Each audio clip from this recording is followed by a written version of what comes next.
अस्सलाम students, welcome to learning management system of superior group of colleges.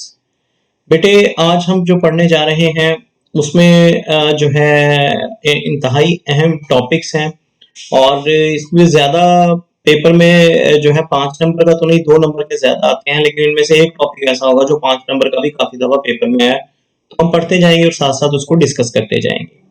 हाँ देखिए, petrol engine, आपकी motorcycle जो है, खासकर 70 मोटरसाइकिल जो आजकल पाकिस्तान में ज्यादा मशहूर है, वो 4 स्ट्रोक होती है। 4 स्ट्रोक, ये 4 स्ट्रोक कौन कौन सी थी है? Intake stroke, compression stroke, power stroke and exhaust stroke. और इसकी एफिशिएंसी तकरीबन 25 से 30% होती है। तो पहला स्ट्रोक है इनटेक, वॉल्व ओपन होते हैं और ये देखें, ये फ्यूल अंदर आता है, ये फ्यूल, ये है इनटेक स्ट्रोक, और यहां से एयर भी आती है, तो एयर और फ्यूल का एक आमेजा बन जाता है। ये आपको नजर आ रहा है।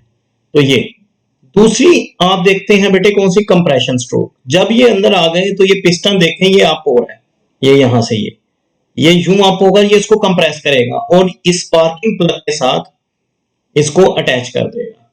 अब तीसरी है एग्जॉस्ट के पावर स्ट्रोक। पावर स्ट्रोक क्या है? आप जैसे ही प्लग इन करेंगे, यानी आप किक लगाएंगे या सेल्फ स्टार्ट करेंगे, तो प्लग स्पार्क पैदा करेगा। स्पार्क से एकदम धमाके से फ्यूल जलेगा और ऐसे ये back and fourth piston upward downward upward downward move करना शुरू हो जाएगा और पावर जनरेट करेगा। अब क्योंकि फ्यूल तो जल चुका, तो कुछ ना कुछ धुआं भी उठेगा, तो जो फोर्थ स्ट्रोक होगी ये है एग्जॉस्ट स्ट्रोक। ये देखें, ये धुआं जो जल चुका वो बाहर, और ये पिस्टन देखें ये नीचे आ गया और ये अप डाउन मूव करके, ठीक है, इन वॉल्व को अप डाउन करके जो है ये पावर जनरेट करेगा। तो ये 4 स्ट्रोक इंजन की खासियत है। दूसरा है बेटे इसके मुकाबले में डीजल इंजन। डीजल इंजन में आप देखें सेम होती हैं 3 स्ट्रोक्स, लेकिन पावर स्ट्रोक नहीं होती, क्योंकि उसमें स्पार्किंग प्लग नहीं होता, फ्यूल इंजेक्टर है। अब ये क्या होगा कि जब ये कंप्रेशन स्ट्रोक मारेगा इसको, यानी ये कंप्रेस करेगा फ्यूल को, तो फ्यूल के जो मॉलिक्यूल्स हैं वो इतने करीब आ जाएंगे कि उनमें बहुत ज्यादा फ्रिक्शन होगी और फ्रिक्शन से उसको धमाके से आग लग जाएगी। तो ये डीजल इंजन ये करता है। लेकिन डीजल इंजन की खासियत क्या है? ये कमर्शियल इंजन होते हैं, क्योंकि इनकी एफिशिएंसी 35% टू 40% भी हो सकती है। इसलिए आप जितनी बड़ी गाड़ियां ज्यादातर देखेंगे, ट्रक वगैरह, बड़ी जो है बसें वगैरह, वो सारी डीजल होती हैं, क्योंकि उनकी एफिशिएंसी डीजल इंजन की पेट्रोल इंजन से ज्यादा है। तो ये इसमें मेन फर्क है कि इसमें स्पार्किंग प्लग नहीं होता, जबकि 4 स्ट्रोक इंजन में स्पार्किंग प्लग होता है। तो नेक्स्ट हमारे पास है बेटे थर्मोडायनेमिकल स्केल टेम्परेचर।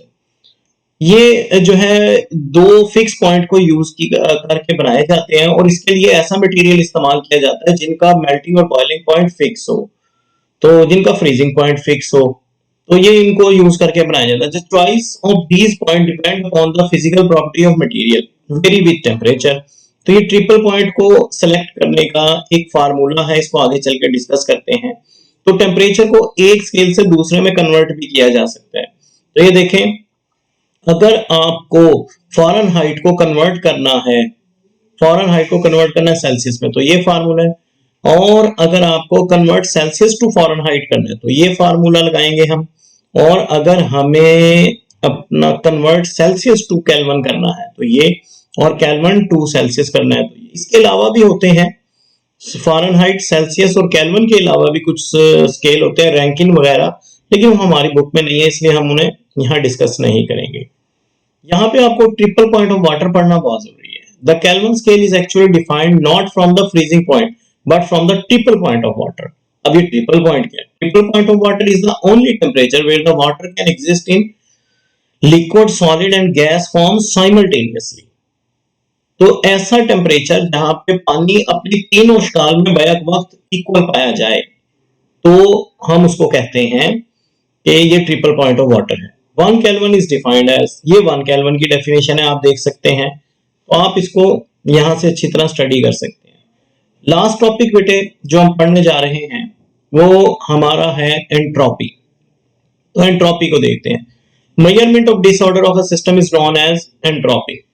डिसऑर्डर क्या है? हर सिस्टम कुछ ना कुछ हीट ऐड कर रहा है हमारे माहौल में, तो उसको हम कहते हैं कि ये डिसऑर्डर है। अब इसकी कैरेक्टरिस्टिक क्या है? It is a state variable. ये भी स्टेट वेरिएबल है जैसे प्रेशर और टेम्परेचर है, यानी entropy. Entropy of natural process is always positive, यानी ये हमेशा बढ़ती है, कभी कम नहीं होती। एंट्रोपी एवरेज एंट्रोपी हर सिस्टम की बढ़ती है, आप एंट्रोपी को कम नहीं कर सकते।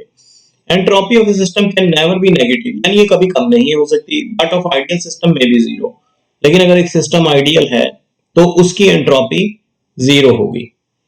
अच्छा, if the system absorbs heat और रिजेक्ट हीट्स डेल्टा क्यू, अगर एक सिस्टम एक टेम्परेचर पे डेल्टा क्यू हीट एब्जॉर्ब या रिजेक्ट कर रहा है तो उसका ये फार्मूला होगा, और यूनिट जो होंगे वो एंट्रोपी के जॉल पर केल्विन है।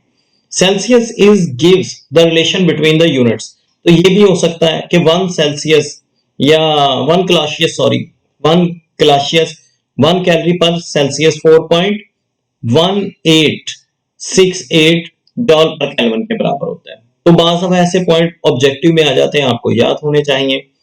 Second law entropy, second law and entropy है क्या? असल में सेकंड लॉ ऑफ थर्मोडायनामिक्स को एंट्रोपी की सूरत में भी हम एक्सप्लेन कर सकते हैं। तो नेट चेंज ये Q2 minus Q over Q T1 is positive, यानी T1 is greater than T2 हो तो ये हमेशा पॉजिटिव होगी। ये हमें सेकंड लॉ नहीं बताया कि हर सिस्टम की एंट्रोपी बढ़ती है, कम किसी की नहीं होती। This shows that in all natural process where heat flows from one system to another system, there is always a net increase in entropy.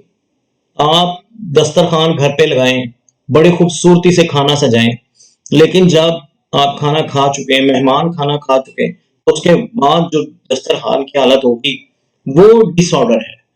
तो हर चीज मतलब हर ऑर्डर में जो बिगाड़ पैदा कर देती है वो डिसऑर्डर हो जाता है। इसी तरह सिस्टम की जो हीट, आप गाड़ी चला रहे हैं, आप मोटरसाइकिल चला रहे हैं, आप कोई मशीनें चला रहे हैं, उनके पार्ट से जो हीट निकल के जो सिस्टम में ऐड हो जाती है वो हमारे सिस्टम की एंट्रोपी बढ़ा रही है।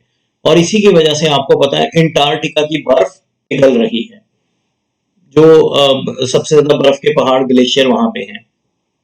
इसके अलावा लॉ ऑफ डिग्रेडेशन यही है जो मैंने अभी बताया कि इस हीट को जो मशीनों के पार्ट्स और इससे निकलती है आप इसको यूज नहीं कर सकते, तो इसीलिए ये यूजफुल वर्क में इस्तेमाल नहीं हो सकती, तो ये हमेशा टेम्परेचर ही बढ़ाएगी। Heat death of universe, heat death of universe क्या है कि जब तमाम, मैं आपको सीधे सीधे अल्फाज में बताता हूं, जब तमाम यूनिवर्स का टेम्परेचर सेम हो जाएगा तो कोई भी सिस्टम ऑपरेट नहीं हो पाएगा और बर्फ पिघल जाएगी और खुश्की का एक टुकड़ा भी नहीं रहेगा देखने को जमीन पर, तो इसको कहेंगे heat death of universe. Since all the processes, entropy of the universe increases, thus after the long time when entropy of the universe become maximum, temperature of all bodies become same. यही बताया मैंने अभी। At this stage, the flow of heat from one body to another body stop. This is called heat death of universe. तो ये बेटे हमारे आज का लेक्चर था और अब चैप्टर नंबर 11 कंप्लीट हो चुका है। अल्लाह हाफिज।